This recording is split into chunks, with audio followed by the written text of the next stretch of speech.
Story of love. কণ্ঠ আমাদের, অনুভূতি আপনাদের। হারিয়ে যাই ভালোবাসার গভীরে। শ্যামার চোখের পানিতে অন্ধকার বুক ভিজে গেছে। বহুদিন পর মায়ের বুকে মাথা রেখে সকল কষ্ট জেগে উঠেছে পুনরায়। যে কষ্টগুলো কান্নার মাধ্যমে উন্মোচন করছে শ্যামা। অন্ধকার নিরুত্তর। সংগ্রাম আর বালা বাড়ির ভেতরে ঢুকে পাশাপাশি দাঁড়িয়ে দেখছে তাদের। বালা অবাক লোচনে তাকিয়ে আছে। সে দেখছে শ্যামাকে তার মাকে জড়িয়ে ধরতে, মাকে জড়িয়ে কাঁদতে দেখছে। শ্যামা চুপ করে ফোপাচ্ছে এখন। অলকা ভেজা কণ্ঠে ডাকলেন, শ্যামা ওঠ, দেখ জামাই আইছে, দাঁড়াইয়া আছে ওরা। তৎক্ষণাৎ উঠল শ্যামা। কান্নার ফলে হেঁচকি উঠে গেছে, নাক টানছে বারবার। অলকা ভেজা চোখ আড়াল করে হাসার চেষ্টা করলেন। শ্যামার চোখ মুছিয়ে দিলেন দু হাতে। কপালে চুমু খেয়ে নরম কণ্ঠে বললেন, যা হয় ভালোর জন্য হয়, সব ভুইলা যা শ্যামা। মানুষের অতীত থাকে, কিন্তু সেই অতীতে ডুইবা থাকতে নাই।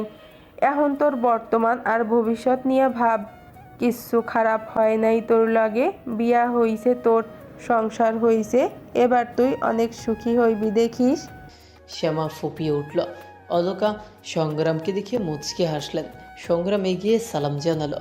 অলকা উত্তর করে মোলায়েম কণ্ঠে বললেন, ওদিকে দাঁড়াইয়া আছো কেন বাবা, ঘরে আহো। এদিকে কাকড়ে বুড়ি সংগ্রামকে দেখা মাত্রই যেন চুপসে গেলেন। চোখে মুখে স্পষ্ট আতঙ্ক ছড়িয়ে পড়ল। অজানা ভয়ে ভীত হয়ে সিটে গেলেন তিনি। শুল্ক ঢোক গিললেন। সেদিনের পর জাফর ব্যাপারের খোঁজ পাওয়া যায়নি আর। মাধবপুরে নতুন মাতব্বর নিয়োগ দেওয়া হয়েছে মৌলভী সাহেবকে। পরদিনই সংগ্রাম নিজে দাঁড়িয়ে থেকে দায়িত্ব সঁপেছেন তার হাতে। জাফর ব্যাপারের কী হলো এটা নিয়ে কোনো প্রশ্ন তোলেনি কেউ। এই নিয়ে দুঃসাহস দেখায়নি কেউ। সংগ্রামের নজরে পড়ার আগেই কাকরি বুড়ি কোনো রকমে কাপা পায়ে হুড়মুড়িয়ে ঘরে ঢুকলেন। বাইরে ভ্যানে যত মালামাল ছিল সংগ্রামের আদেশ মোতাবেক সব ঘরে পৌঁছে দেওয়া হয়। আপার কথা ধ্যানে আসতেই শ্যামা দ্রুত পায়ে ঘরে ঢুকে বিছানায় শুয়ে আছে রূপা। চোখ দুটো চঞ্চল। এতক্ষণ শ্যামার অপেক্ষায় ছিল সে। নিজের দুর্বলতার কারণে খাট থেকেও নামতে পারছে না সে। হাঁটাহাঁটি তো দূরের কথা, আপাকে দেখে পুনরায় ডুকরে কেঁদে উঠল শ্যামা। রূপা শুকিয়ে গেছে কয়েক দফা, চেহারায় মলিনতা বেড়েছে। বাচ্চা মারা যাওয়ার শোকে কাতর হয়ে পড়েছে সে। শ্যামাকে দেখে সেও কেঁদে উঠল। শ্যামা ভাষা হারালো কিছু বলার মতো। কি বলবে সে? কি বলে সান্ত্বনা দিবে আপাকে? একে অপরকে জড়িয়ে কাঁদলো দুবোন। রূপা থামলো একটু। শ্যামাকে নতুন রূপে দেখে চোখে জড়িয়ে আসছে ওর। শ্যামার শরীর পুরো গহনায় সাজিয়ে দেওয়া। নাকে নতুন নাকফুল, হাত কান গলায় ভারী ভারী গহনা। রূপা শ্যামার মাথায় হাত বুলিয়ে আদর করে বলল, তুই ভালো আছিস শ্যামা? শ্যামা কান্না ভেজা কণ্ঠে উত্তর করল, আমি অনেক ভালো আছি আপা, কিন্তু তোমার লগে এটা কি হইল আপা? কেন হইল এমন? রূপা হাসল। ভরার চোখ দুটো থেকে পানি গড়িয়ে পড়ল। দরজার কাছে চোখ যেতেই বালা নজরে আসলো। দরজায় দাঁড়িয়ে আছে ও। রূপা ভেজা চোখ নিয়ে মুচকে হাসলো। ইশারা করে কাছে ডাকলো বালাকে। বালা দ্বিতীয়বার অবাক হলো রূপাকে দেখে। শ্যামাকে ওরা এত ভালোবাসে। বালা এগিয়ে এসে বসলো দুজনের মাঝে। শ্যামা বালাকে পরিচয় করিয়ে দিল রূপার সাথে। বালা অদ্ভুত স্বরে বলে উঠল, তুমি আসলেই অনেক ভাগ্যবতী শ্যামা। আমি কিন্তু এমনি এমনি বলিনি, তোমায় সবাই কত ভালোবাসে। হেসে ফেললো শ্যামা। তাচ্ছিল্য করে বলল, মাত্র দুজনের ভালোবাসা দেখা এই কথা বলছো? তুমি জানো এই দুজন মানুষ আর ফুলি ছাড়া আমারে আর কোনো দিন কেউ ভালোবাসেনি। উৎকৃষ্ট আমার জীবনে এক আকাশ পরিমাণ অভিযোগ। একটা মানুষের হাতেও 5টা আঙ্গুল থাকে, অথচ আমার জীবনে সেই 5টা মানুষও নেই যারা আমাকে ভালোবাসবে। বালা বাঁধ সাধলো তৎক্ষণাৎ। ভুল বললে, একজনের কথা ভুলে গেলে সংগ্রাম জুয়াদারে তার কথা ভুললে না যে? উৎকৃষ্ট তোমার জীবন ধন্য তার ভালোবাসা পেয়ে। তার ভালোবাসার তুলনা কিন্তু আর কারোর সাথেই হয় না। রূপা মুগ্ধ নয়ন চেয়ে হাসলো। শ্যামার মুখে শুদ্ধ ভাষা শুনে খানিক অবাক হলো বটে। রাতের খাবার শেষে ঘরে একা একা বসে আছে সংগ্রাম। বিদ্যুৎ নেই এই বাড়িতে। হারিকেনের আলো আবছা অন্ধকার ঘরে। একটু আগে খাটে অনেকক্ষণ যাবৎ পায়চারি করেছে একা একা। শ্যামার নাগাল পায়নি এসেছে থেকে। খাবার সময় কয়েক পলক দেখেছে। খাবার শেষে আবার আম্মার ঘরে গিয়ে বসেছে সে। বালাও আছে ওদের সাথে। মায়ের কোলে মাথা রেখে শুয়ে নীরবে আধারে অশ্রু বিসর্জন দিয়েছে শ্যামা। মায়ের গায়ে সেই চিরচেনা ঘ্রাণ প্রাণ ভরে টেনে নিয়েছে নিজের মাঝে। বালা একপাশে বসে হাঁটুতে মাথা রেখে স্থির দৃষ্টিতে দেখছে 3 মা মেয়েকে। মুখলেস এসে ঠাঁই নিয়েছে কাকরিবুড়ির ঘরে। সেও পড়েনি সংগ্রামের সামনে। রাত বাড়ছে। অলকা মৃদু স্বরে মেয়েকে ডাকলেন। শ্যামা ঘরে যা, ছোট জমিদার একলা আছেন, নতুন জায়গা অসুবিধা হইব তার, রাইত হইছে অনেক, গিয়া ঘুমা। শ্যামা সময় নিয়ে উঠল, কথা বাড়ালো না। বালাকে দেখে আলতো হেসে বলল, তোমার কোনো অসুবিধা হবে না তো বালা? হুম, কোনো অসুবিধা নেই, তুমি যাও। এখানে তো আপা আর আম্মা আছে, আমি থাকবো ওদের সাথে। শ্যামা বেরিয়ে আসলো ঘর থেকে। অলকা স্মিত হেসে বললেন, ঘুমাইবা না মা? অনেক রাত হইছে তো, আসো এইখানে আমার পাশে শুইয়া পড়ো। বালা এক মুহূর্ত অপেক্ষা না করে অলকার পাশে তড়িৎ বেগে শুয়ে পড়ল। রূপা চোখ বুজেছে। অলকা ওর মাথায় কয়েকবার হাত বুলিয়ে দিলেন। বালা চেয়ে থেকে হঠাৎ বলে উঠল, আম্মা, আমার মাথাতে হাত বুলিয়ে দেবেন একটু? অলকা অবাক হলেন। বালার কথাটা কেমন আহত শোনালো। অলকা ওর মাথাতেও আলতো পরশে হাত বুলিয়ে দিলেন, গায়ে কাঁথা জড়িয়ে দিলেন ভালো করে। বালা কেমন যেন কেঁপে উঠল। মায়ের পরশ এমন হয় বুঝে? সে তো কখনো মায়ের পরশ পায়নি, কাছে পায়নি মাকে কখনো। ওর মা ওকে কখনো জড়িয়ে ধরেনি, আদর করে কথা বলেনি, অলকার মতো করে কপালে চুমু খায়নি। জ্বরের ঘোরেও কখনো কাছে পায়নি মাকে। মাথায় জলপট্টি দেওয়ার জন্য লতিফা কখনো কাছে আসেনি মেয়ের। এই কদিনে বালা কত কষ্টে ছিল লতিফা তো জানতো সবটা, তবুও কখনো এক বাক্যে সান্ত্বনাটুকুও তিনি দেননি মেয়েকে। মাথায় হাত রেখে সান্ত্বনা দেননি, চোখের পানি মুছিয়ে দেননি। একটাবারের জন্যেও ঘরের দরজা মারিয়ে ভেতরে গিয়ে কোনো খোঁজ নেননি মেয়ের। সে বাঁচল কি মরল এ নিয়ে কখনো মাথা ঘামায়নি লতিফা। বালাও ছোটবেলা থেকে মায়ের সঙ্গ পায়নি কখনো, তাই মায়ের কাছ থেকে এই ন্যূনতম আশাটুকু রাখেনি সে। এ নিয়ে কখনো কোনো আক্ষেপ বা কষ্ট জন্মায়নি বালার মনে। তবে আজ কেন যেন ইচ্ছে করছে মায়ের সান্নিধ্য পেতে। ওর মা কি পারতো না অলকার মতো হতে, অলকার মতো ভালোবাসতে? চোখ দিয়ে গরম পানি গড়ালো বালার। এদিকে ঘরে এসে খট করে দরজা লাগিয়ে দিয়েছে শ্যামা। দরজার শব্দে সংগ্রাম তাকালো সেদিকে। হারিকেনের আলতো আদোয় দেখলো তার শ্যামা সুন্দরীকে।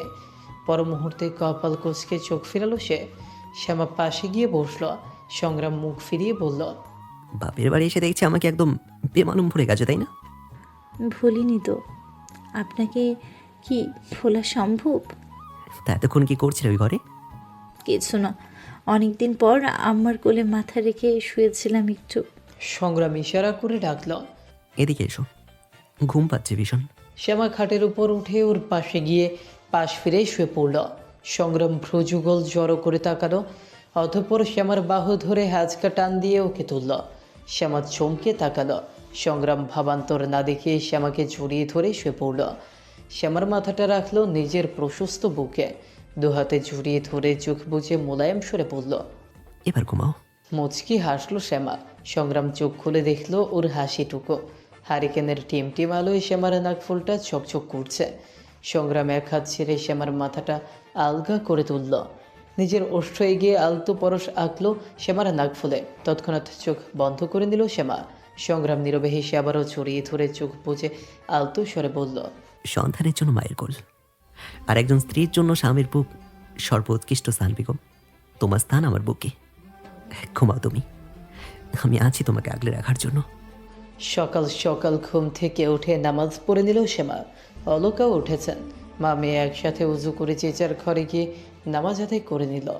আজ আর সংগ্রামকে ডাকেনি শ্যামা। সে ঘুমোচ্ছে অবু হয়ে শুয়ে। সারা রাত শ্যামাকে বুকে ঝুরিয়েছিল, এক মুহূর্তের জন্য ছাড়েনি, আলগা করেনি হাতের বাঁধন। ওঠার সময় শ্যামা কোনো রকমে হাত ছাড়িয়ে উঠেছে। নামাজ শেষে শ্যামা একবার বাইরের দিকে তাকালো।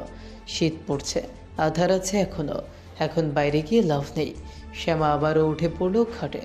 সংগ্রামের পাশে আধ শোয়া হয়ে বসে রইল। নিগুড় অনুভূতিপূর্ণ চোখে তাকিয়ে রইল ঘুমন্ত সংগ্রামের পানে। ঠোঁটের কোণে হাসি ঝুলছে। সংগ্রামের ঠোঁটের কোণের ওপরে কালো আঁচলটা জ্বলজ্বল করছে। শ্যামা এক চিলতে হাসল। একটু ঝুঁকে নিজের শাহাদাত আঙুলের ডগা দিয়ে আলতো করে ছুঁয়ে দিল আঁচলটা। ঠান্ডা স্পর্শে অমনি ঘুমের ঘরে নড়ে চড়ে উঠল সংগ্রাম। তৎক্ষণাৎ ফ্যাপা চাকা খেয়ে সরে আসলো শ্যামা। আলো ফুটছে বাইরে, অলকা রান্না বসে আছে। শ্যামা ঘর ছেড়ে বেরিয়ে এসে ঠিক আগের মতোই আম্মার পাশে গুটিয়ে বসে আছে। রূপার ঘুম ভাঙেনি এখনো। বালা বা সংগ্রাম কেউই এত সকালে ওঠে না। শ্যামার মনে দ্বিধা কাজ করছে, খচখচ করছে সে। দ্বিধা কাটিয়ে শ্যামা প্রশ্ন করলো, আব্বা কেমন আছে আম্মা? কাল থেকে একবারও দেখলাম না তারে। অলকার কর্মরত হাত দুটো থমকে যায়, চোখ মুখ শক্ত হয়ে যায় তার, কপালে ফাঁজ পড়ে কয়েক স্তর। তিনি এই বাড়িতে আসার পরেই তুমুল কথা কাটাকাটি হয়েছে মোখলেসের সাথে। ভুলটা মোখলেসের, তবুও নিজের ভুল স্বীকার করতে নারাজ তিনি। উল্টে দম্ভ খাটান তিনি। অলকা একে একে অনেক প্রশ্ন করেছেন তাকে, উত্তর পায়নি। উত্তর করার প্রয়োজন বোধ করেনি মোখলেস। হাল ছেড়েছেন অলকা। রূপার মুখ পানে তাকিয়ে আর ঝামেলা বাড়াননি। শ্যামা আম্মার উত্তর না পেয়ে আবারও প্রশ্ন করে, কি হইল আম্মা, আব্বা কেমন আছে? অলকা হাতের কাজ চালিয়ে শক্ত কণ্ঠে উত্তর করলেন, আব্বা কইবি না, আব্বা ডাক শোনার যোগ্যতা তার নাই। তুমি এই কথা কইতাছো মাম্মা? হ কইতাছি, তোর দিক দিয়া তার সাথে আব্বার তুল্য সম্মানসূচক ডাক যায় না। হ্যাঁ তোর বাপ না, হ্যাঁ ময়না আর রূপার বাপ। কথাটা একটুও বাদল না অলকার মুখে। শ্যামা খানিক চুপ থেকে আহত স্বরে বলল, আব্বার কোনো দোষ নাই আম্মা। বিপদে পইরা আব্বা এমনটা করছিল। টাকা পাইতো জাফর ব্যাপারী, আমারে দিয়া হুসুল করতে চাইছিল। টাকার পরিমাণ অনেক। এই পদ্ধতিটা তো কামে আইলো না। এখন কি করব আব্বা? কি কইরা এতগুলো টাকা দিব ওই জাফর ব্যাপারী রে? অলকা খানিক থমকালেন। জাফর ব্যাপারীর কথাটা মাথা থেকে বেরিয়ে গেছিল পুরোপুরি। তিনি ভাবেননি তার বিষয়ে। কি হলো তার? কোনো খোঁজ নেই কেন? বাড়িতে এসে অলকা জানতে পারে গ্রামের নতুন মাতব্বর নিয়োগ সম্পর্কে। জাফর ব্যাপারী কোথায় গেল তাহলে? অলকা ভাবতে ভাবতে শ্যামাকে আনমনে প্রশ্ন করে, জাফর ব্যাপারী কি হইছে? কিছু শুনছো শ্যামা? ছোট জমিদার কি করছেন ওনার লগে? শ্যামা কপাল কুঁচকে শুধালো। মানে? অলকা খুলে বললেন সবটা। শ্যামা অবাক হলো, বলল না কিছু। বালা ঘুম থেকে উঠিয়ে বাইরে বেরিয়েছে। শ্যামা ওর দিকে নজর যেতে হাসি ফোটালো মুখে, বলল, উঠে পড়েছো? ঘুম হয়েছে ঠিক মতো? বালা উত্তর করল। অনেকদিন পর অনেক শান্তিতে ঘুম হয়েছে কাল। শ্যামা আলতো হাসল। একটু পর সংগ্রাম উঠবে হয়তো। অলকা চা বসিয়েছেন। বালাকে নিয়ে শ্যামা কলপারের দিকে গেছে। এর মধ্যেই উঠে পড়েছে সংগ্রাম। নিজে থেকেই বেরিয়েছে বাইরে। এদিক ওদিক তাকিয়ে অলকাকে চুলার পাশে দেখে কলপারের দিকে এগুলো সে। শ্যামা বাইরে দাঁড়িয়ে আছে। মাথা বাড়িয়ে অল্প বিস্তর দেখতে পাচ্ছে তার প্রিয় নদীর ঘাটটাকে। ঘাটের দিকে আরও কয়েক পা এগুলো সে। ফাঁকা জায়গা হয়, ঠান্ডার মাঝে নদীর পাড়ের একটা দমকা হাওয়া শুয়ে দিল তাকে। শ্যামা দীর্ঘ শ্বাস টানল। শাড়ির আঁচল মাথায় নেই। পেছন থেকে ওর মাথায় আঁচল টেনে তুলে দিল সংগ্রাম। তাৎক্ষণিক পেছন ফিরল শ্যামা। সংগ্রামকে দেখে এক চিলতে হাসল। সংগ্রাম আলতো চুমু আঁকলো ওর কপালে। শান্ত স্বরে বলল, বালা উঠেছে? আপনি হাত মুখ ধুয়ে ঘরে যান, আমি চা নিয়ে আসছি। সংগ্রাম বাঁশের কঞ্চি ভেঙে দাঁত মাজতে মাজতে এগুলো ঘাটের দিকে। বালা বেরিয়েছে ততক্ষণে। শ্যামা ওকে নিয়ে ঘরে গেছে। রূপাও উঠেছে। খাটে বসেই সব কিছু করতে হয় ওকে। খাট থেকে নামতে গেলে আরেক বিপাকে পড়তে হয়, নয়তো নিজের শরীরের অল্প ভারটুকু সামলানোর মতো শক্তিটুকু অবশিষ্ট নেই ওর মাঝে। শারীরিক মানসিক দুদিক থেকেই জর্জরিত হয়ে আছে সে। অলকা মেয়েকে হাত মুখ ধুয়ে দিয়ে খাবার ব্যবস্থা করে দিলেন। শ্যামা কিছুক্ষণ অপেক্ষা করলো সংগ্রামের জন্য। সে এখনো আসেনি ঘাট থেকে। শ্যামা বসলো রূপার কাছে। বালা, রূপা, শ্যামা তিনজনেই আছে ঘরে। শ্যামা আকস্মিক প্রশ্ন করল, দুলাভাই কবে আইবো আপা? এই মুহূর্তে তোমার সবচাইতে দুলাভাইরে বেশি প্রয়োজন। রূপার মুখ ভঙ্গিমা বদলে গেল। চোখ মুখ ধীর হয়ে আসলো ওর। রূপার বাচ্চা মরা ব্যতীত শ্যামার কিছুই জানে না। বাচ্চা মরে যাওয়ার পর রূপাকে ওর শ্বশুর বাড়ি থেকে নানান কটু কথা শোনানো হয়েছে। কটূক্তি করা হয়েছে ওর মাতৃত্ব নিয়ে। গর্ভাবস্থায় রূপার যত্নের কোনো ত্রুটি ছিল না। ওর শ্বশুর বাড়ির সবাই ওকে অনেক বেশি ভালোবাসত। শ্বশুর শাশুড়ি ওকে যত্নে রাখতো সবসময়। রূপার স্বামী জাভেদও কম নয়, সেও কল্পনার থেকেও বেশি ভালোবাসে রূপাকে। তবে সেই ভালোবাসার ভাঙন ধরেছে ওর বাচ্চা দুটো মারা যাওয়ার পর। বাচ্চা মৃত্যু হয়ে জন্ম নেয়নি, জন্ম হওয়ার পর মৃত্যু হয়েছে তাদের। এর মূল কারণটা যথাসময়ের আগে তাদের জন্ম, সম্পূর্ণ 8 মাস হওয়ার আগেই জন্ম হয়েছিল বাচ্চাদের। এই ক্ষেত্রে একটা বাচ্চা হলে বাঁচার সম্ভাবনা ছিল পুরোপুরি, তবে দুটো বাচ্চা হওয়ার দরুন দুটোই পুষ্টিহীনতা এবং অপরিপক্কভাবে জন্ম নিয়েছিল। হাসপাতালে জরুরি অবস্থায় থাকা সত্ত্বেও বাঁচানো যায়নি তাদের। এদের উপর কোনো হাত ছিল না। তবুও এটা মানতে নারাজ রূপার শ্বশুর শাশুড়ি। তারা তাদের 2 নাতনির মৃত্যুর জন্য দায়ী করেন রূপাকে। অলক্ষণে অপয়া নানান অপবাদ দিয়েছে রূপাকে। রূপার মুখ অবধি দ্বিতীয়বার দেখতে চান না তারা। ওর মৃত বাচ্চাদের মুখ অবধি দেখতে দেওয়া হয়নি রূপাকে। বিভিন্নভাবে ভৎসনা করা হয়েছে ওকে। হাসপাতাল থেকে ওকে আর শ্বশুর বাড়িতে ফিরতে দেওয়া হয়নি। রূপার শ্বশুর শাশুড়ি কড়াভাবে জানিয়ে দিয়েছেন তারা রূপাকে আর কখনো গ্রহণ করবেন না। এমনকি জাভেদের সাথেও সমস্ত যোগাযোগের পথ তারা নিজেরাই বন্ধ করে দিয়েছেন। বাচ্চা মারা যাওয়ার পর হাসপাতালে একটাবারের জন্য রূপার সাথে দেখা করতে আসেনি কেউ, এমনকি জাভেদকেও কসমের ভার দেখিয়ে রূপার কাছে যেতে দেওয়া হয়নি। হাসপাতালের সমস্ত খরচা বহন করেছে সংগ্রাম। সংগ্রাম নিজেই মাধবপুরে ওদের নিয়ে আসার ব্যবস্থাও করে দিয়েছে। এসব বিষয়ে অবগত ছিল না শ্যামা, তবে এখন রূপা সবটা খুলে বলল ওকে। শ্যামা অনুভূতিহীন হয়ে শুনে গেল সবটা। বলতে বলতে পানি গড়ালো রূপার চোখ দিয়ে। শ্যামার চোখ দুটো ছলো ছলো করে উঠছে। বালা পাশে বসে অবাক হয়ে শুনে যাচ্ছে। সবটা বলে স্থির হয়ে গেল রূপা। শ্বাস টানলো বুক ভরে। বুকে পাথর চাপিয়ে রাখার মতো অসম্ভব যন্ত্রণা হচ্ছে। শ্বাস নিতেও কষ্ট হচ্ছে। শ্যামা বাকরুদ্ধ হয়ে পড়ল।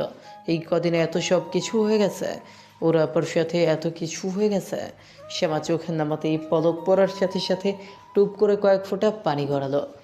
কিছু বলার আগেই দরজা মারিয়ে ঘরে আসলেন অলকা। পেছন থেকেই বললেন, সংগ্রাম ঘরে গেছে, শ্যামাকে চা নিয়ে যেতে বললেন তিনি। বলেই বেরিয়ে গেলেন। শ্যামা চোখ তুলে তাকালো আপার দিকে। রূপা চোখে পানি নিয়ে শ্যামার দৃষ্টি দেখে মুচকি হাসল। চোখের ইশারায় বোঝালো যেতে। শ্যামা খানিকে নিস্তেজ হয়ে বসে থেকে ঘর থেকে বের হলো। একবার ইচ্ছে জাগলো আপাকে শক্ত করে জড়িয়ে ধরার, কিন্তু ধরল না। 1 কাপ চা নিয়ে ঘরের দিকে এগোলো। সংগ্রাম পাঞ্জাবি পরিবর্তন করে পাঞ্জাবির হাতাগুলো কোনোই পর্যন্ত গোছাচ্ছে খাটের পাশে দাঁড়িয়ে। শ্যামাকে দেখে স্বভাবসুলভ হাসল। শ্যামা এগিয়ে গিয়ে 4 কাপ সামনে রাখলো। স্থির দৃষ্টিতে তাকিয়ে রইল সংগ্রামের দিকে। আপা কত সুন্দর, তবুও যদি ওর সাথে ওর শ্বশুরবাড়ির লোক এমন করতে পারে, তাহলে শ্যামার সাথেও তো করতে পারে। শ্যামা কালো, সবাই বলে। আহামরি সুন্দর নয়ও। সংগ্রামের চোখেও কেমন সেটাও জানে না। সংগ্রামের ওর থেকে মুগ্ধতার তৃপ্তি সরে গেলে কী হবে? সংগ্রাম ছেড়ে দিবে ওকে? তার উপর ওরা জমিদার, ওদের ব্যবহার্য এক জিনিসে মায়া থাকে কম, আসক্তি কেটে যায় কম সময়ের মধ্যেই। উল্টোপাল্টা চিন্তা মনে আসতেই আটকে উঠল শ্যামা। শব্দ করে হেঁচকি তুলল একটা। সংগ্রাম তাৎক্ষণিক তাকালো। শ্যামার হাব ভাব দেখে উদ্বিগ্ন কণ্ঠে শুধালো, কি হয়েছে বেগম? কি দেখছো এভাবে তুমি? খুব বেশি ভালো লাগছে আমায়? সবসময়ই ভালো লাগে আপা। তোমাকেও। বলেই ঠোঁট চেপে হাসলো সংগ্রাম। 4 কাপ হাতে তুলে বসল। শ্যামা অসার কণ্ঠে বলে বসল, আমার উপর আসক্তি কেটে গেলে আমাকে ছেড়ে দেবেন আপনি? তবদা খেল সংগ্রাম। বিস্ময় সরাই শুধালো, কি বলছে এসব? তোমাকে আমি ছাড়তে যাবো কেন? দুলাভাই বলেছিল আপাকে কখনো ছাড়বে না। উনি অনেক ভালোবাসতেন আপাকে, তবুও আপাকে একলা ছাড়লো যে। এলো না কেন? আপা তো সুন্দর, তবুও এমনটা হলো। আর আমি তো, আমাকেও আপনি এক সময় ছেড়ে দেবেন, তাই না?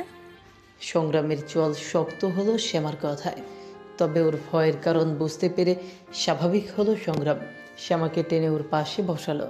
মোলায়েম কণ্ঠে বলল, তোমাকে ছাড়বো একদিন, যেদিনের পর আমার আর নিঃশ্বাস চলবে না। যেদিন এই নিঃশ্বাস থেমে যাবে, সেই দিন আমি তোমাকে ছাড়বো। তবে সেটা শুধু এই জগতে। পরের জগতে তোমাকে আবারও ধরবো। সেই জগতের কিন্তু কোনো শেষ নেই। আমার উপর মায়া হয়, তাই না? তাই এসব বলছেন? হয়তো ভীষণ মায়া হয়।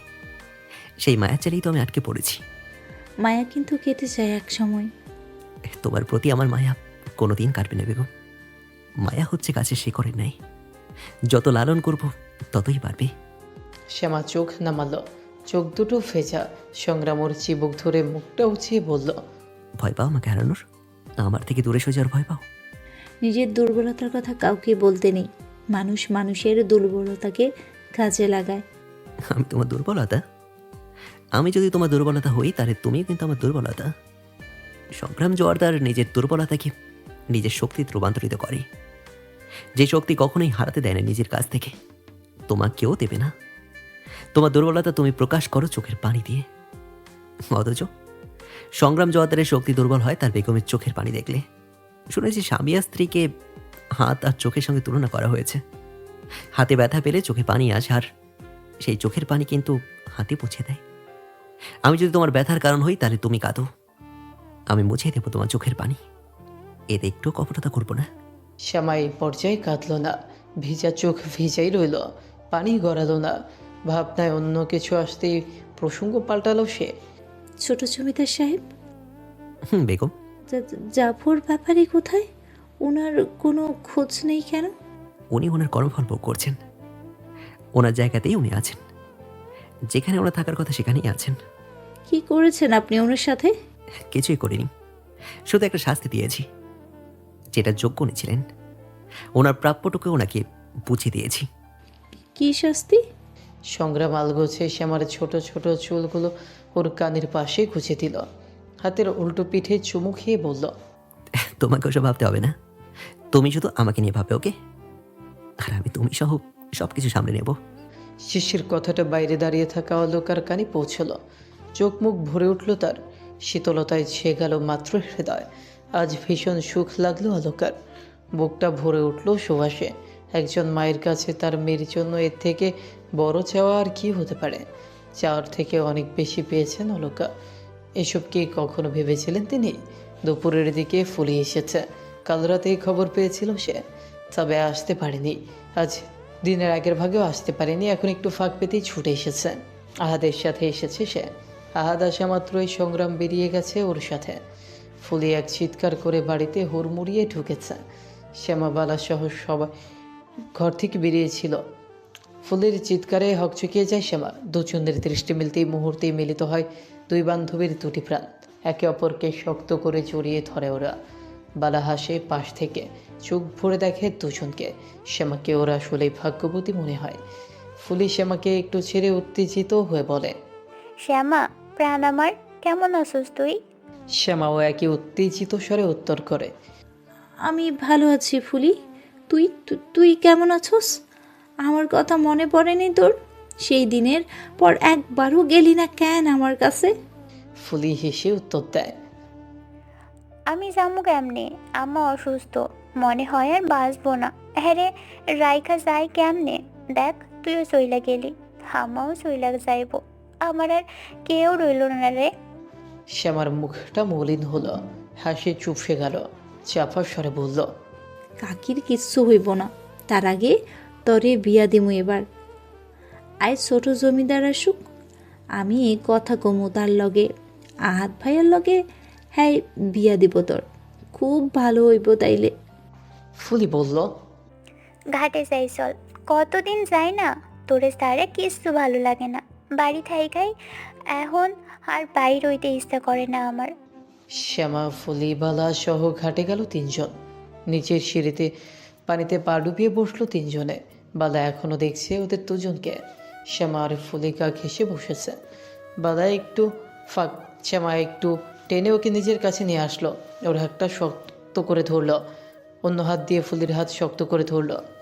আজ থেকে আমরা তিনজন সই। বালা অদ্ভুত স্বরে প্রশ্ন করলো। আমিও। ফুলি বলে উঠল, তুমিও। তাই তুমি আমার সাথে সই পাতাও আগে। শ্যামার তো বিয়া হয়ে গেছে, ওই থাকবো ও ছোট জমিদারের লগে, আর তুমি আর আমি এক লগে থাকবো, গেরাম ঘুরবো। চলো তোমারে গেরামে ঘুরাইয়া লইয়া আহি। বালা খুশি হলো। গ্রামে ঘোরা হয় না তেমন, আর এই মাধবপুরে তো কোনোদিন আসেইনি বালা। সে উচ্ছ্বাসিত কণ্ঠে বলল, যাব আমি, নিয়ে যাবে শ্যামা? তুমিও চলো, খুব মজা হবে। শ্যামা মাথা নাড়ালো, নিচু স্বরে বলল, আমি বাইরে যাই না বালা, আর এখন তো আরও যাব না। তুমি যাও ফুলির সাথে, ও তোমারে পুরো গ্রাম ঘুরিয়ে নিয়ে আসবে। তাহলে থাক, তুমি না গেলে আমিও যাব না। অনেকদিন পর সুখীকে কাছে পেয়েছো, গল্প করো ওর সাথে, আমি শুনি তোমাদের গল্প। ফুলি গল্প জুড়ে দিল। বকবক করতে একটুও ক্লান্তি আসে না ওর। শ্যামা আর বালা নীরবে শুনছে ওর কথা। দুপুরের সময়টা অনেকটা ঘুরিয়েছে। ওরা তিনজন এখনও সেই একইভাবে বসে আছে। বাড়ির ভেতরে এই সময় আঙিনায় কেউ নেই। রূপা আছে ঘরে। নামাজের পর মেয়েকে দুপুরের খাবার খাইয়ে দিচ্ছেন অলকা। ঘরে আছে দুজনে। দরজায় ধপ করে একটার শব্দ হতেই তড়িৎ পেকে দুজনেই ঝুমকে তাকালো সেই দিকে। দরজার কাছে দাঁড়িয়ে আছে ময়না। চোখ দুটো স্থির হয়ে তাদের দিকেই নিবন্ধ। অলকার রূপা অবিশ্বাস্য নয়নে একে অপরের দিকে তাকালেন। পুনরায় তাকালেন ময়নার দিকে। ময়না কাতর হয়ে ঠোঁট দুটো প্রসারিত করল। এগিয়ে আসলো দরজা থেকে। হাতের ছোট্ট কাপড়ের ব্যাগটা পাশে রেখে স্বাভাবিক কণ্ঠে বলল, কেমন আছো আম্মা? অলকা এখনো কিং কর্তব্য পেয়ে মোর চোখে অবিশ্বাস। ময়নাও কেমন শুকিয়ে গেছে। ফর্সা ধবধবে মসৃণ মুখের আদল পাল্টে গেছে। চোখের নিচে চামড়ায় কালি পড়েছে। অলকা সম্বিত ফিরতেই উঠে দাঁড়ালেন তিনি। অবিশ্বাস নিয়েই শুধালেন, ময়না তুই? আমি আসমো এটা আশা করো নাই, তাই না আম্মা? না মা, কেমন আছিস তুই? আমি ভালো আছি আম্মা। তুমি আর আপা, আপা কেমন আছো তুমি? রূপা ঘৃণিত দৃষ্টি ফিরিয়ে নিল। ময়নার সাথে অনেকদিন পর দেখা হলো, তবুও মনে পড়ল পুরনো ঘটনা। রূপা দৃষ্টি সরাতেই ময়না হেসে ফেলল। অলকাকে জড়িয়ে ধরল। চোখ বন্ধ করে অনুভব করলো আম্মাকে। অথচ এতদিন, এত বছর এমন অনুভূতি কখনো আসেনি। অলকা মেয়েকে ছেড়ে জিজ্ঞেস করলেন, জামাই আইছে? না আম্মা, তয় আরাফাত সাহেব আইছে, তার লগেই আইছিলাম আমি। আইজ তো আউনের কথা ছিল, তার সময় ঘটনা অবস্থা সবকিছু পাল্টাইলেও তিনি আইছে। অলকা ছ্যাদ করে উঠল। দ্রুত বের হলো বাইরে। উঠানের ঠিক মাঝ বরাবর দাঁড়িয়ে আছে আফতাব। অলকাকে দেখে মুচকে হাসল সে। সালাম দিল স্বাভাবিকভাবেই। অলকা শুষ্ক ঢোক গিললেন। ভালো আছেন আম্মা? জি বাবা, কিন্তু তুমি তুমি এইখানে কেন আইছো বাবা? ময়নারে দিতে আইছো? না আম্মা, আমি শ্যামার কাছে এসেছি, বসতে বলবেন না? অলকা অপ্রস্তুত হয়ে পড়লেন। আফতাব নিজে গিয়ে উঠে বসলো বারান্দায়। অলকার অবস্থা বুঝেও জিজ্ঞেস করল, শ্যামা কোথায় আম্মা? শুনলাম কাল এসেছে। সব যাই নাও, কেন আইছো বাবা? ওই যে বললাম শ্যামার কাছে এসেছি, ওর সাথে একবার দেখা করতে চাই আমি। আমি তো কথা দিয়েছিলাম ঠিক 14 দিন পর আজকের এই শুক্রবারের দিন আসবো আমি। কথা দিয়ে কথা না রাখা মোনাফিকের কাজ। আমি মোনাফিক হতে চাই না আম্মা, তাই এসেছি। যে ওসিলায় আউনের কথা ছিল সেই হেতু পরিবর্তন হইয়া গেছে বাবা। তুমি জানো সবটা, সে আমার বিয়ে হইয়া গেছে, ও এখন বিবাহিত। জানি আম্মা, সবটা জানি। আপনাকে আম্মার ডাকের অধিকার পেয়েছিলাম, যে কারণে অধিকারটা পেলাম, দেখুন সে কারণটা, সেই সম্পর্কটা অসম্পূর্ণ থেকে গেল। আমাদের হাত আসিল না কোনো কিছুতে, আমারে ক্ষমা কইরা দিও বাবা। না আম্মা, এভাবে বলবেন না। ভাগ্যের রেখা নিজ কেন্দ্রে বিন্দুতে চলমান, এতে হাত থাকে না কারোর।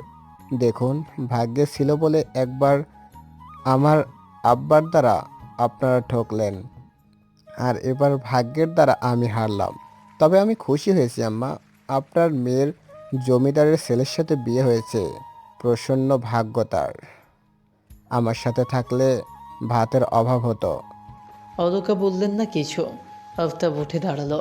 শ্যামার ঘরের দিকে তাকালো একবার, চোখ সরিয়ে বলল, যদি অনুমতি দেন তাহলে আপনার মেয়ের সাথে আমি একবার দেখা করতে চাই আম্মা।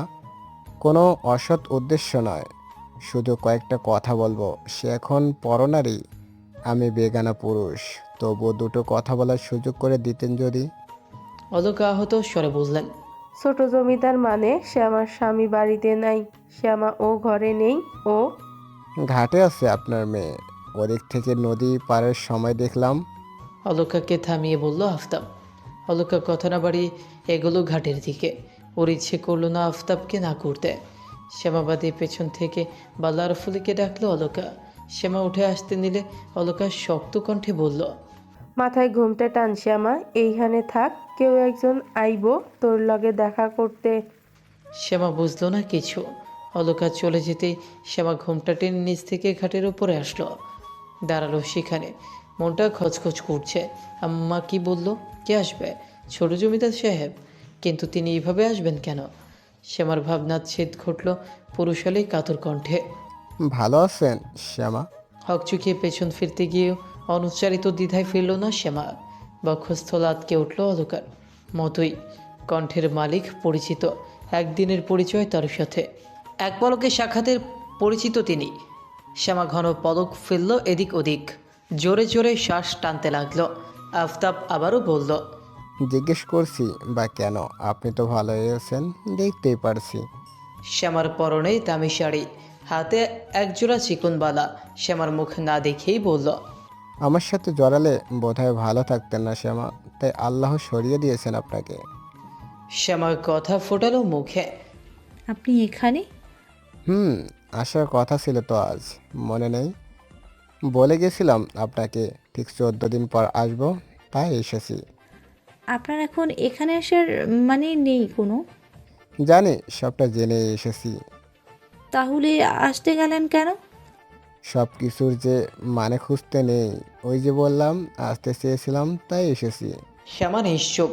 আফতাবের কথাগুলো কাতর শোনাচ্ছে। এতক্ষণ অলকার সামনে যখন কথা বলছিল তখন গলা কাঁপেনি, এখন কাঁপছে। কম্পিত হয়ে উচ্চারিত হচ্ছে প্রতিটা শব্দ। শ্যামা তাকায়নি একবারও, আফতাবের চোখের দৃষ্টি লক্ষ্য করেনি। লক্ষ্য করলে হয়তো বুঝতো ওর অক্ষি যুগলও ভিজা। আফতাব ভিজা কণ্ঠে কেমন করে যেন বলল, সারা জীবন সামলে রাখলেন নিজেকে, অথচ আমার জন্য নিজেকে এই 14টা দিন সামলে রাখতে পারলেন না শ্যামা। আমাকেও দায়িত্বটা দিলেন না আপনাকে সামলানোর।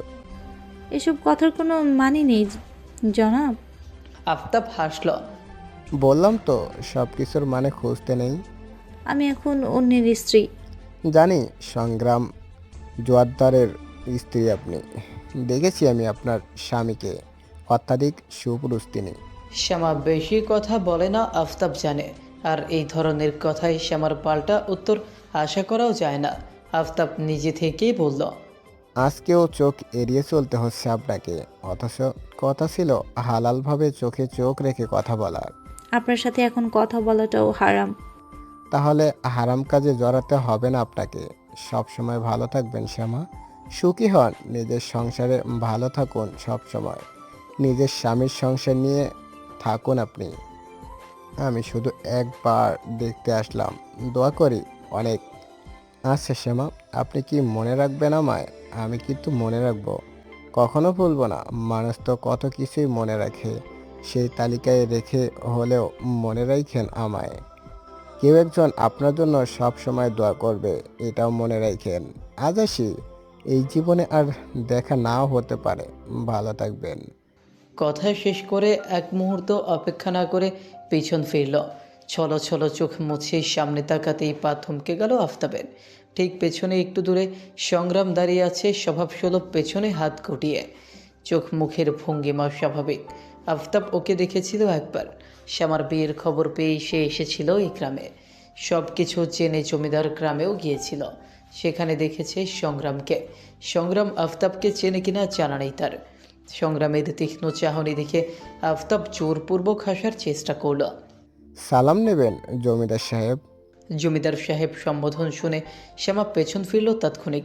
সংগ্রাম চাইল ওর পানে, চোখাচোখি হলো দুজনের। শ্যামা পল্লবটায় কাঁপল অজানা আশঙ্কায়। তবে শ্যামার ভাবনাকে ভুল প্রমাণিত করে সংগ্রাম আফতাবের দিকে তাকিয়ে হাসল। সালামের উত্তর করল স্বাভাবিকভাবেই, শান্ত স্বরে বলল, চিনি আপনাকে। আফতাব হাসার চেষ্টা করল, বিরতিহীন বলল, চেনার কথা ছিল না, তবুও চেনেন, যেন খুশি হলাম। আমার চেনাটা বোধ হয় উচিত ছিল। কিছু মনে করবেন না, আপনার অনুমতি ব্যতীত আপনার স্ত্রীর সাথে কয়েকটা কথা বললাম। ভালো থাকবেন জমিদার সাহেব, ভালো রাখবেন আপনার স্ত্রীকে। আমি তো পেলাম না, আপনি পেয়েছেন, অযত্ন হতে দিয়েন না। কথা শেষ হতেই এক মুহূর্ত অপেক্ষা না করে দ্রুত কটকাট পা ফেলে গাড়ির পেছনের দিক দিয়ে বেরিয়ে গেল সে। ভেতরেও ঢুকলো না আর সদরঘাটের দিকে এগোলো। একবারও পিছু ফিরে দেখলো না শ্যামার দিকে। অধিকার ব্যতীত কোনো প্রকার পিছুটা থাকাটাও ঠিক নয়। আফতাব যেতেই সংগ্রাম চোখ ফিরিয়ে তাকালো শ্যামার দিকে। নরম দৃষ্টিতে তাকিয়ে আছে। শ্যামা আগে থেকেই তাকিয়েছিল। দুজনের দৃষ্টি শীতল। সংগ্রাম এগিয়ে গিয়ে বড় আম গাছটার নিচে বসল। দীর্ঘ তপ্ত শ্বাস ফেলল একটা। শ্যামা অচল পায়ে ঠায় দাঁড়িয়ে আছে। নিস্তব্ধতা বিরাজমান পুরো ঘাটে। কারো মুখে কোনো রা নেই। দু একটা পাখির ডাক ভেসে আসছে গাছের ওপর থেকে। নদীর পাড়ের শিরশির হাওয়া বইছে। ঘাটে ঢেউ আছড়ে পড়ার শব্দ শোনা যাচ্ছে অল্প বিস্তর। শ্যামা শ্বাস জড়ালো হচ্ছে। সংগ্রাম তাকিয়ে আছে নদীর পানে। সংগ্রাম কি ওকে ভুল বুঝল? শ্যামা দাঁড়িয়ে না থেকে এগোলো দৃঢ় পায়ে। কিছু বলার জন্য উদ্যত হতেই সকল নিস্তব্ধতার মাঝে কোথা থেকে পুরুষালী ভাঙা কণ্ঠেশ্বরে গানের আওয়াজ ভেসে আসলো ঢেউয়ে ঢেউয়ে। নদীর কলকল ঢেউয়ের শব্দের সাথে তাল মিলিয়ে কানে এসে ধরা দিল। সন্ধ্যা গড়িয়েছে। সংগ্রাম আবারও বেরিয়েছে আহাদের সাথে। মুখলেস বাড়ি ফিরেছে আধার হতেই। শ্যামা, বালা, রূপা নিজেদের ঘরেই আছে। ময়নাও আছে। সে থাকবে কিছুদিন। বিয়ের পর তো আর এসে থাকা হয়নি তেমন। মুখলেস ফিরে নিচের মতো করেই গোসল সেরে কাকরি বুড়ির ঘরে ঢুকেছে। গলা খাকারি দিয়ে একবার বার্তা পাঠিয়ে জানান দিয়েছে নিচের বাড়ি ফেরার কথা। অলকা মেয়েদের পাশ কাটিয়ে ঘর থেকে বেরিয়ে আসেন। তার ঘরেই আছে সবাই। তিনি বেরিয়ে এসে খাবার বেড়ে কাকরি বুড়ির ঘরে নিয়ে আসেন। মুখলেস একবার চোখ তুলে তাকান তার দিকে। অলকা কথা না বলে খাবারের প্লেটে রেখে নিজের মতো করেই বেরিয়ে আসার জন্য পা বাড়ায়। মুখলেসের সাথে কোনো কথা বলার রুচি বা ইচ্ছে কোনোটাই নেই তার। তিনি পা বাড়াতেই মুখলেস খ্যাটখ্যাটে তিরস্কারের স্বরে বলে ওঠে, কবে যাইব তোর ওই মাইয়া? থাকবো আর কদিন? এত কিছুর পরেও আমার এই বাড়িতে আইতে শরম করলো না? অলকা থমকে দাঁড়ালো। চোখ মুখ শক্ত হয়ে গেল নিমিষেই। ঝট করে ঘুরে দাঁড়ালেন তিনি। কাকরি বুড়ি এক পাশে আছেন। তার মুখ অবয়বে স্পষ্ট বিরক্তি। অলকা ঝাঝালো কণ্ঠে বলে উঠলেন, আপনার শরম করলো না এত কিছুর পরেও এই কথা কইতেছি? মুখলেস কটমট করে দাঁতে দাঁত পিষলেন। অলকার কথাটা বেশ গায়ে লাগলো তার। এমনিতেই শ্যামাকে তিনি দু চোখে দেখতে পারেন না। তার উপর ওর জন্য গতকাল থেকে এক প্রকার পালিয়ে বেড়াতে হচ্ছে তাকে। সংগ্রামের সামনে কিছুতেই পড়তে চান না তিনি। এখন সংগ্রাম বাড়িতে নেই। একটু দম্ভ খাটাতেই পারেন এখন। জমিদারের ছেলের সাথে বিয়ে হয়েছে বলে কি ওই মেয়েকে নিয়ে কিছু বলা যাবে না নাকি? বলার সুযোগ যেহেতু পেয়েছেন, এটা হাতছাড়া করা যায় না। মুখলেস গোজগোজ করে বললেন, যত তাড়াতাড়ি সম্ভব ওই মাইয়ার এই বাড়ি থেকে চলে যাইতে কইবি। জমিদারের পোলার লগে বিয়ে হয়েছে তো কপাল খুলছে না। আবার কেন আইছে এইখানে? আমার বাড়ির অন্ন ধ্বংস করতে আইছে দলবল নিয়া, নাকি জমিদারের মুখ দেখাইয়া বাড়ি থেকে বাইর করিয়া দিছে? জমিদারের পোলা আবার স্বাদ মিটলে ছাইড়ে দিব না তো? অলকার ঘৃণা লাগলো মুখলেসের কথায়। রেডি করে চলে উঠল গা। নাক মুখ কুচকে ফেললেন তিনি। ঘৃণিত কণ্ঠে বললেন, সি, এই আপনি 3 মাইয়ার বাপ, লজ্জা করে না আপনার? ওরা অন্ন ধ্বংস করতে আইছে আপনার? আরে ওরা তো নিজেদের অন্নর ব্যবস্থা নিজেরাই কইরা লইয়া আইছে। আপনার বাড়িতে এক দানা অন্ন গেলায় রুচিটুকু নাই ওগরে। নিজের পুরো গ্যারামে যে বুক ফুলাইয়া ঘুইরা বেড়াইতেছেন কার লাইগা বলেন? এইভাবে বুক ফুলাইয়া মানুষের সম্মান পাওয়ার যোগ্যতা আছে আপনার? গত 1 সপ্তাহ থাইকা কার লাইগা পাইতাছেন এই সম্মান, এই মর্যাদা কন? মুখলেস থতমত খেল। তৎক্ষণাৎ কথার পরিপ্রেক্ষিতে বলার মতো ভাষা পেল না। তবুও নড়ল না নিজ ভাবনা থেকে। আবারও বলল, দেখমু কতদিন থাকে তোর ওই মাইয়া ওই জমিদারের সংসারে। এবার কাকরি বুড়ির উদ্দেশ্যে বলল, আম্মা শুনলাম ময়না আইছে। কই হয়? আমার কাছে আইলো না তো একবার। কার লগে আইলো মাইয়াটা? ঠিক আছে তো সব?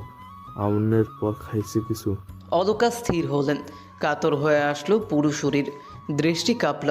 এভাবে যদি শ্যামার বিষয়ে ভাবত, এটা বোধহয় বাস্তব হতে পারত না কখনো। অলকা আর কিছু বললেন না। বড় বড় কদম ফেলে দ্রুত বেরিয়ে আসলেন ঘর থেকে। ময়নাকে দেখে শ্যামা বেশ খুশি। ময়না চঞ্চল ছিল সর্বদা, তবে এখন পাল্টেছে অনেক। গায়ের চামড়ায় কালচে করা পড়েছে, আগের তুলনায় শুকিয়েছে। শ্যামা বেশ খুঁটিয়ে খুঁটিয়ে দেখলো ময়নাকে। কেমন যেন খুঁতখুঁতে লাগছে মনে, আনচান করছে ভেতরটা। ময়নার হাবভাব, কথাবার্তা, চেহারা সব কিছুতেই পরিবর্তন এসেছে। বিয়ের পর পরিবর্তন আসে, তবে ময়নার পরিবর্তন আলাদা। শ্যামা পুরনো ঘটনা ঘেটে আন্দাজে আটকে উঠছে নিজে নিজেই। ময়নাকে নিয়ে সন্দিহান সে। অনেক সময় ধরেই কথার মাঝে ময়নার চালচলন লক্ষ্য করলো শ্যামা। ওদের গল্পের মাঝেই সংগ্রাম আসলো বাড়িতে। শ্যামা উঠে গেল নিজের ঘরে। সেই বিকেলের পর বেরিয়েছিল সংগ্রাম। তখন থেকে শ্যামার সাথে একটা কথাও বলেনি। জমিদারদের রাতের খাবারের সময় হয়নি এখনও, তবে শ্যামাদের বাড়িতে সন্ধ্যা হতেই রাতের খাবার খাওয়ার শেষ হয়ে যায় সবার। সবাই খেয়েছে রাতের খাবার, শ্যামা খায়নি। সংগ্রাম আসতেই অলকা খাবার বেড়ে পাঠিয়েছেন। শ্যামা আগ বাড়িয়ে বলছে না কিছু, অজানা আশঙ্কায় ছটফট করছে মনটা।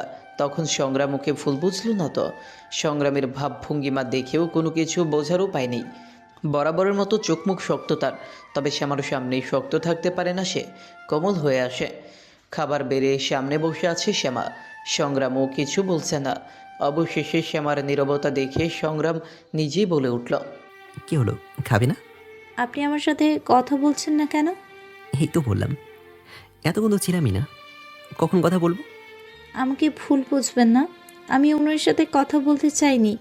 আমি জানতাম না উনি আসবেন। মাথা নুইয়ে রেখেছে শ্যামা, হাত দুটো কসলা কসলি করছে। সংগ্রাম কপাল কুঁচকে তাকিয়ে মৃদু হাসল, শান্ত কণ্ঠে বলল, কে বললো আমি তোমাকে ভুল বুঝেছি? শ্যামা তাকালো, কাপা গলায় বলল, সেই কখন বেরিয়ে গিয়েছিলেন? যাওয়ার আগে একবারও বলে যাননি আমায়, কথাও বলেননি। তাই ভাবলে আমি রেগে আছি, তাই তো? হ্যাঁ বলতে না পেরে শ্যামা চোখ সরালো। সংগ্রাম আবারও বলল, আমি জানতাম যে আপনারা আসবেন, তাই মাঝপথে আমি ফিরে এসেছিলাম। চাইলে ওনাকে আমি আটকাতে পারতাম, কিন্তু আটকাইনি। বলেছিলাম না, আমার শ্যামা সুন্দরী সৌন্দর্য যে পুরুষকে আকৃষ্ট করতে পারবে না সে কোনো পুরুষই নয়। আমি তো পুরুষ বটে, তাই তো আবার এসেছিল আজ। সে তোমাকে না দেখে পছন্দ করেছিল, রাজি হয়েছিল বিয়েতে, এটাও জানি। শ্যামা অবাক হলো, বিস্ময় স্বরে শুধালো, এত কিছু কিভাবে জানলেন? সংগ্রাম হাসল। শ্যামার কপালের পাশে চুলগুলো আলতো স্পর্শে কানের পাশে গুজে দিয়ে বলল, শোনো বেগম, আমি সংগ্রাম জোয়ারদার। তুমি নিজেকে গত 19 বছর যতটা চেনোনি, এই কদিনে আমি আমার জীবনে আসার পর তোমাকে তার থেকেও অধিক বেশি ভালো করে চিনে ফেলেছি। তোমার জীবনের এক একটা মুহূর্ত সম্পর্কে আমি জানি। শ্যামার অনুভূতি এই সময় কি হওয়া উচিত বুঝলো না সে। ভাবনায় ডুবলো সে। সংগ্রাম ভাবনার ছেদ ঘটিয়ে ডাকলো, কি হলো বেগম, খাবে না? খিদে পেয়েছে আমার। খেয়ে নিন। আজ নয় তুমি খাইয়ে দাও, আমার হাতে তো তুমি খেয়েছো। আজ নয় আমি তোমার হাতে খাই। নিজের এমন একটা বেগম থাকলে নিজের হাতে খেতে তো আলসেমি লাগবেই, তাই না? বলেই ঠোঁট কামড়ে ভ্রু নাচালো। মুচকে হাসলো শ্যামা। মাঝে মাঝে কেমন ঘোর লাগে। এমনটা কি সত্যি ওর জীবনে হচ্ছে? ঘটছে এমন ঘটনা, নাকি সব ভ্রম? এখনও ভ্রম মনে হয় এইসব কিছু।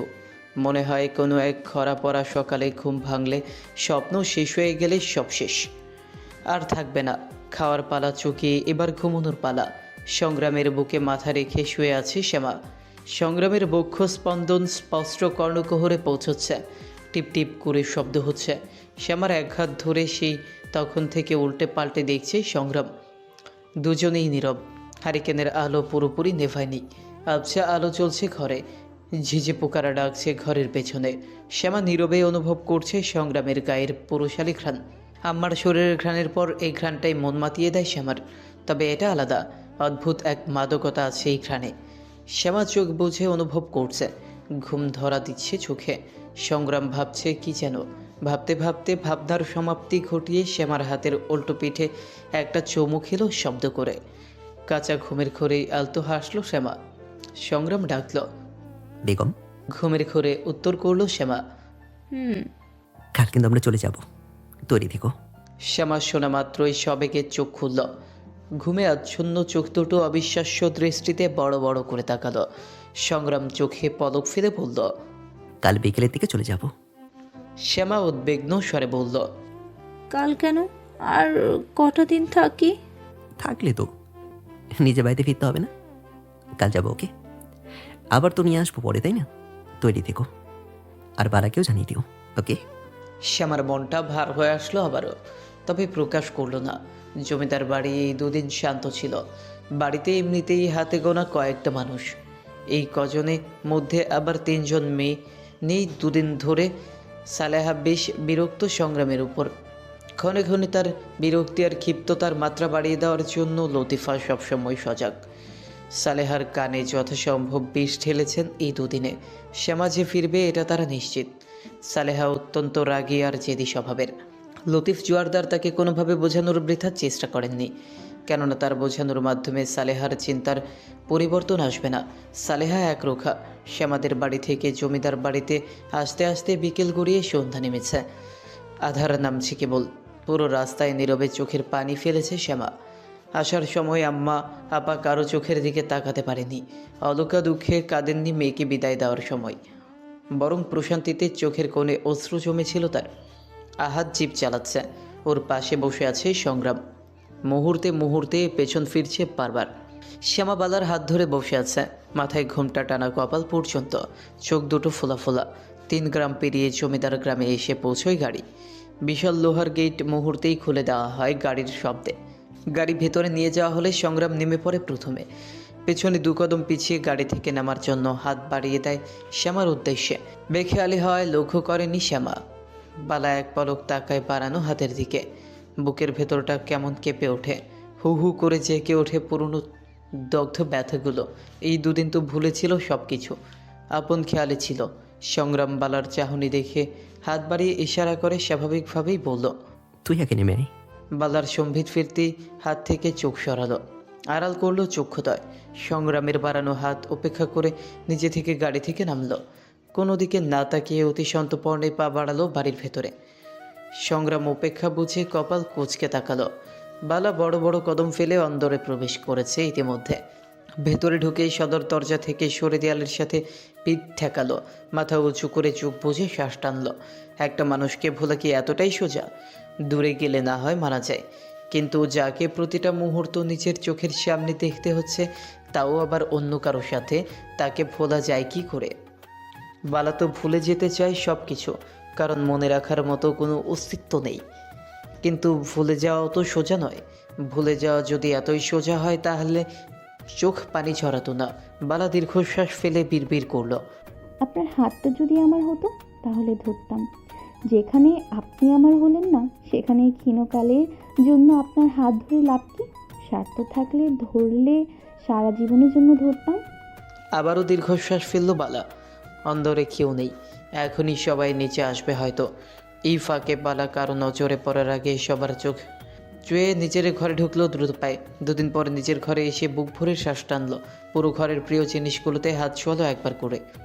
টেবিলের সামনে চেয়ারটা টেনে বসলো, মোটা খাতাটা টেনে বের করলো বইয়ের ভাঁজ থেকে, যেটাতে আবদ্ধ আছে ওর হাজারো দিনলিপি, যেগুলোর সূচনা হয়েছিল সংগ্রাম জোয়ারদারকে ঘিরে। প্রত্যেকটা পৃষ্ঠা উল্টানোর মাঝে মাঝে বালা তাচ্ছিল্য হাসল। এগুলো শুধু খাতার সাদা পৃষ্ঠায় কালো কালি হয়ে আবদ্ধ হয়ে রইল, বাস্তবে আর হলো কই। কালি ভরা পৃষ্ঠা শেষ, শেষে আর কয়েকটা ফাঁকা সাদা পৃষ্ঠা আছে, যেগুলোতে এখনও লেখা বাকি। আরও কোনো ঘটনা ঘটলে হয়তো এগুলো ফাঁকা থাকতো না। 2টো পৃষ্ঠা আছে বোধহয়। এগুলো ফাঁকা রাখলে বালার স্বপ্নেও অপূর্ণতা আসবে। বাস্তবে আসুক, খাতার পৃষ্ঠাগুলোকে অন্তত সাক্ষী রাখা যায় ওর অসমাপ্ত অনুভূতির সম্পর্কে। বালা অনুভূতিহীন হাসল, কলম হাতে লিখতে আরম্ভ করল। আচ্ছা সংগ্রাম ভাই, আপনাকে পেয়ে গেলে কি খুব বেশি খুশি হতো? ও হাসি পেল লিখতে গিয়ে। এটা বোধহয় আমার খাতার প্রথম পৃষ্ঠায়, যেখানে আপনাকে ভাই বলে সম্বোধন করলাম। বাদ দিন। আচ্ছা আমায় বলুন তো, আমি ভুলবো কি করে আপনায়? অনেক কিছুই তো শিখলাম এই কদিনে, কিন্তু বিশ্বাস করুন আপনাকে ভোলার উপায়টা পেলাম না। শিখলাম না আপনাকে ভুলতে। সব কিছু বদলেছে, শুধু স্বভাবটা বদলায়নি। আপনাকে মনে রাখার স্বভাবটা। সময় অনেক কিছুই শেখায়, কিন্তু মনের বিপরীতে গিয়ে মনের মানুষকে ভুলতে শেখায় না।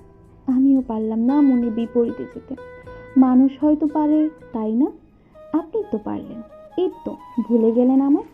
আমি কি একটুও ছিলাম না আপনার জীবনে? এত বছরে একটু অনুভূতি জাগেনি আমায় নিয়ে? জাগেনি হয়তো, জাগলে হয়তো আজ অনেক কিছু বিপরীতে মন নিত। আমি কিন্তু আর কাটবো না, এই বলে ভাববেন না ভুলে যাব আপনায়। ভুলে যেতে পারিনি আর পারবও না। তাই ঠিক করলাম আপনার স্মৃতিগুলোকে সাজিয়ে রাখবো মনের আলমারিতে, ঠিক এই খাতাটার মতোই। একটাই চাওয়া, আপনাকে ঘেরা এই স্মৃতিগুলো যেন শান্তি থাকে। অপ্রাপ্তি হলেও যেন এগুলো আমাকে আর কষ্ট না দেয়। অন্তত ভুলে যাওয়ার চেয়ে স্মৃতি নিয়ে বাঁচাটা কম কষ্টের। কাঁদবো না কেন বললাম? কাঁদবো না তো এই জন্য, কারণ বুঝে গেছি কাঁদলেই সব কিছু পাওয়া যায় না। কি অদ্ভুত না, মানুষ তার জন্যই কাঁদে যে তাকে কাঁদিয়েছে। দেখুন, কিছুই বদলাবে না। আর কেঁদে কি লাভ? সময় সব ভুলিয়ে না দিলেও আমার কান্না থামিয়ে দিয়েছে। লিখে খাতাটা বন্ধ করল। শেষের পৃষ্ঠায় আর কিছু লেখার আগ্রহ জাগলো না। সেটা রেখে দিল অন্য কোনো দিন লেখার জন্য। বন্ধ খাতাটা গোপন করে মোটা মোটা বইয়ের আড়ালে লুকিয়ে রাখলো সন্তপর্ণে। সংগ্রাম প্রায় এসেছে, অনেকক্ষণ হলো। শ্যামার মন খারাপ লক্ষ্য করে শবনম কথা বলে সময় পার করছে ওর সাথে। আবারও বেরিয়েছে সংগ্রাম। আতিয়া বেগম দুদিন পর নাত বউকে কাছে পেয়ে বেশ খুশি। সৈকতকে নিয়ে অনেকক্ষণ যাবৎ শ্যামার ঘরে ছিল শবনম। সৈকত ঘুমিয়েছে এখন, সংগ্রামের আসার নাম নেই। শ্যামা শবনমের অবস্থা বুঝে ওকে ঘরে যেতে বলল। শবনমও কথাটা বাড়িয়ে ঘুমন্ত ছেলেকে নিয়ে ঘরে চলে গেছে। শ্যামা কাপড় ছেড়ে অপেক্ষা করলো কিছুক্ষণ। বসে না থেকে এবার বেরোলো ঘর থেকে। এসেছে থেকে আর বালার সাথে দেখা হয়নি। এখন ঘরে একা একা বসে না থেকে ওর সাথে সময় কাটালে মন্দ হয় না। সংগ্রামের ঘরটা একদম সিঁড়ির সামনে। পুরো জমিদার বাড়িটা এখনও পরিচিত নয় শ্যামার কাছে। দোতলার এই কয়েকটা ঘর ব্যতীত অন্য কোথাও এখনও পা রাখেনি শ্যামা। তাই নখদর্পণে আসার কথাও নয়। দোতলায় একাধিক ঘর, এর মধ্যে বেশিরভাগ ঘরই বন্ধ। মানুষ কম হওয়ায় পড়ে আছে সেগুলো। ঘর আছে তবে থাকার মানুষ নেই। তালাবদ্ধ পরিত্যক্ত অবস্থায় পড়ে আছে সেগুলো। প্রতি সপ্তাহে প্রত্যেকটা ঘর পরিষ্কার করানো হয়। সংগ্রামের ঘর থেকে ডান দিকে 3টা ঘর পেরিয়ে বালার ঘর। এই 3টে ঘরের মধ্যে একটাতে আতিয়া বেগম থাকেন, বাকি 2টো তালাবদ্ধ। তারপর বালার ঘর। বালার ঘরের পাশের ঘরটাই লতিফা থাকেন। জমিদার বাড়ি বরাবরের মতোই আলোকিত। শ্যামা নিজের ঘর থেকে বেরিয়ে দরজা চাপিয়ে দিল। নিঃশব্দে পা বাড়ালো বালার ঘরের দিকে। আতিয়া বেগমের ঘরের সামনে গিয়ে একবার দাঁড়ালো। কি ভেবে যেন একটু ধাক্কা দিল দরজায়। ভেতর থেকে লাগানো হয়তো, তাই খুলল না। শ্যামা পিছিয়ে আসলো। এক কদম পা বাড়াতেই যেন মনে হলো পেছন থেকে দৌড়ে সরে গেল কেউ। দমকা হাওয়া লাগলো একটা। শ্যামা চমকে ঝট করে তাকালো পেছনে। এক মুহূর্তে আটকে উঠল ওর ভেতর নারী সত্তা। পেছনে তো কেউ নেই। শ্যামা চঞ্চল চোখ ঘুরিয়ে এদিক ওদিক তাকালো। না, কেউ নেই। তাহলে মনে হলো কেন যে কেউ দৌড়ে সরে গেল? হয়তো মনের ভুল। শ্যামা গলা শুকিয়ে এসেছিল মুহূর্তেই। কাউকে না দেখে শ্যামা তৃপ্ত শ্বাস ফেলল। আবারও ঘুরল বালার ঘরের দিকে। কিন্তু এবারও এক কদম বাড়াতেই মনে হলো আবারও কেউ পেছন থেকে দৌড়ে একদিক থেকে অন্যদিকে সরে গেল। সেই আগের মতোই ভয়ে আবারও আটকে উঠল শ্যামা। এবারও কেউ নেই। পুরো করিডর ফাঁকা। উজ্জ্বল আলোয় স্পষ্ট জ্বলজ্বল করছে চারপাশ। তবে আশপাশটা নিস্তব্ধ। যে যার ঘরে আছে এই মুহূর্তে। শ্যামার ভয় বাড়ল এবার। কপালের পাশে ঘাম জমেছে বিন্দু বিন্দু। এখানে যে কেউ ছিল শ্যামা পুরোপুরি নিশ্চিত। দুবার তো আর মনের ফুল হতে পারে না। শ্যামার কাছে কেমন সন্দেহজনক গুমট লাগছে চারদিক। মনে হচ্ছে কেউ আছে ওর আশেপাশে। গলা শুকিয়ে আসছে শ্যামার। হাত পা শিরশির করছে। শ্যামা সব কিছু ছেড়ে আর পেছন ফিরল না। বালার ঘরে না গিয়ে দ্রুত পা চালালো নিজের ঘরের দিকে। এবার মনে হলো কেউ পিছু পিছু হাঁটছে শ্যামার। বক্ষ স্পন্দন বাড়ছে শ্যামার। পা দুটো চালানোর চেষ্টা করছে দ্রুত গতিতে। তবে মনে হচ্ছে পা দুটো যেন আটকে আছে এক জায়গায়। এই কয়েক মুহূর্তেই চারদিক কেমন গোলক ধাঁধার মতো লাগছে। শ্যামাকে মাঝখানে রেখে দুদিকের দেয়াল যেন ঠেসে ধরতে আসছে ওকে। ধুপধাপ কারো পায়ের শব্দে এবার জোরে ছুট লাগালো শ্যামা। নিঃশ্বাস আটকে হিতাহিত জ্ঞান হারিয়ে ঘরের দরজার কাছে গিয়ে হুমড়ি খেয়ে পড়ল। শক্ত মার্বেল পাথরের মেঝেতে পড়ে ব্যথায় কোকিয়ে উঠল মৃদু স্বরে। এমন সময় সংগ্রামের উদ্বিগ্ন কণ্ঠের ডাক ভেসে আসলো। শ্যামা। পর অবস্থায় চোখ তুলল শ্যামা। সংগ্রামে গিয়ে এসে একটানে তুলল ওকে। চোখে মুখে ঘাম জমেছে শ্যামার। আতঙ্কের রেশ স্পষ্ট লক্ষণীয়। শ্যামাকে এমন অবস্থায় দেখে সংগ্রাম দুহাতের আঁচলে ওর মুখ আগলে নিল। উত্তেজিত কণ্ঠে বলল, কি হয়েছে বেগম? এমন অবস্থা কেন তোমার? পড়ে গেলে কি করে তুমি? সামনে বাস্তবে সংগ্রাম আছে এটা বোধগম্য হতেই শ্যামা দুহাতে ঝাপটে ধরল সংগ্রামের গলায় মুখ গুজে ফুপিয়ে উঠল, কাপা স্বরে বলল, এখানে কেউ ছিল এখানে। শ্যামাকে এইভাবে দেখে বিস্মিত হলো সংগ্রাম। শ্যামাকে শক্ত করে জড়িয়ে বলল, কি হয়েছে আগে বলো আমায়। থাকো আমার দিকে, দেখো কি হয়েছে। হ্যাঁ, শ্যামা আলগা হলো, চোরা চোখে ভীত নয়নে এদিক ওদিক দেখল। সংগ্রামের পাঞ্জাবি আঁকড়ে ধরে বলল, এখানে আমি কারো পায়ের শব্দ শুনলাম, কেউ ছিল এখানে। সংগ্রাম আশ্বাস জোগাল, আমি তো নিচ থেকে আসলাম, হয়তো আমার পায়ের শব্দ পেয়েছে তুমি। নাকচ করলো শ্যামা, মাথা ঝাঁকিয়ে বলল, না, কেউ ছিল এখানে। আপনি আসার আগেও আমি কারো উপস্থিতি টের পেয়েছি। মনে হলো কেউ দৌড়ে পালালো এখান থেকে। সংগ্রাম কপাল কুঁচকাল, কড়া পাহারা পেরিয়ে বাইরের কেউ অন্তরে প্রবেশ করতে পারবে না। সংগ্রাম সন্দিহান হয়েও কোমল কণ্ঠে বলল, কেউ থাকলে তো তাকে দেখতে পেতে, কেউ নেই এখানে। কেউ থাকলেই বাকি। হ্যাঁ, আমি তো এসেছি, ঘরে চলো। সংগ্রামের বাহু আঁকড়ে ঘরে ঢুকলো শ্যামা, বুকটা এখনও টিপ টিপ করছে ভয়। শ্যামাকে এক হাতে জড়িয়ে রেখে দরজা আটকে দিল সংগ্রাম। দরজা আটকানোর কয়েক মুহূর্ত পর ছায়ামতো কিছু একটা সরে গেল দরজার পাশ থেকে, যেটা কারো নজরে আসলো না। শ্যামাকে বসিয়ে সংগ্রাম নরম চোখে চেয়ে মৃদু স্বরে বলল, বাইরে গেছিলে কেন? শ্যামা সোজাসুজি উত্তর করল, বালার ঘরে যেতে চেয়েছিলাম, কিন্তু বিশ্বাস করুন ওখানে অন্য কেউ ছিল, আমি স্পষ্ট বুঝতে পেরেছি।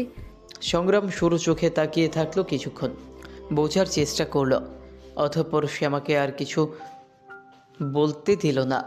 দরজা খুলে পুরো করিডোর চক্কর কাটলো একবার, ঘুরে ঘুরে দেখলো আশপাশটা, আবারও ঘরে আসলো। শ্যামা গুটিয়ে আছে, এখন স্বস্তি লাগছে একটু, ভয় কেটেছে। সংগ্রাম পাশে বসে বলল, বাইরে কেউ নেই বেগম, হয়তো মনের ভুল তোমার। এমনি তো বাইরে কেউ ভেতরে প্রবেশ করতে পারবে না, তাই ভয় পেও না। ভয় পেয়েছিলে খুব, এখনো ভয় লাগছে? শ্যামা মাথা নাড়ালো, মোলায়েম কণ্ঠে বলল, আপনি এর সাথে থাকলে একটুও ভয় করে না আমার। সংগ্রাম এক চিলতে হাসলো, শীতল কণ্ঠে বলল, আমি সব সময় এভাবেই সঙ্গে থাকবো তোমার, ভয় পাওয়ার কোনো কারণই নেই। ভয়, ডর, বিপদ আপদ কোনো কিছুই তোমাকে ছুতে পারবে না। সকালের রান্নায় সাহায্য করেছে শ্যামা। ফজরের পর উঠে আর ঘুমানোর অভ্যাস নেই, নিচে নেমে দেখে রান্নার যোগান দিচ্ছে গৃহকর্মীরা। শ্যামাও লেগে পড়ে তাদের সাথে, বাধা দিলেও শোনেনি। সমস্ত খাবারের পদ রান্নায় হাত লাগিয়েছে। খাবারের সময় হতেই নিচে সমস্ত খাবার গুছিয়ে রেখেছে টেবিলের ওপর।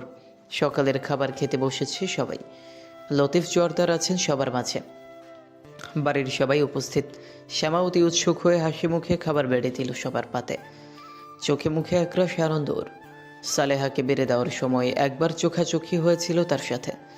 সালেহার চোখে মুখে কেমন অদ্ভুত স্থিরতা, অন্য সময় চোখ মুখ শক্ত থাকে শ্যামার সামনে, চোখ তুলেও তাকান না পর্যন্ত। তবে আজ বেশ কয়েকবার তাকিয়েছেন। শ্যামা সবাইকে খাবার বেড়ে দিয়ে সংগ্রামের পাশে দাঁড়ালো।